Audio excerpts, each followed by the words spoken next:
لم تتخلى الدولة الجزائرية أبدا عن الشعب الفلسطيني، أبدا أبدا أبدا، لا ماليا وسياسيا ودبلوماسيا وإعلاميا. هذه المسيرة هي كذلك تجسيد وتنديد لوحشية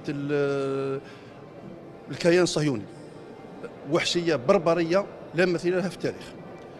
وبهذه المناسبة أنا أدعو وسائل الإعلام العربية إلى التوقف عن منح الكلمة إلى المسؤولين الإسرائيليين المجرمين لكي يدخلوا إلى البيوت العربية وتبرير مجازرهم باستخفاف مقزز للشعب العربي. كذلك أدعو وسائل الإعلام العربية إلى تسمية الأشياء بمسمياتها، في الكيان الصهيوني كيان صهيوني وحشي وبربري.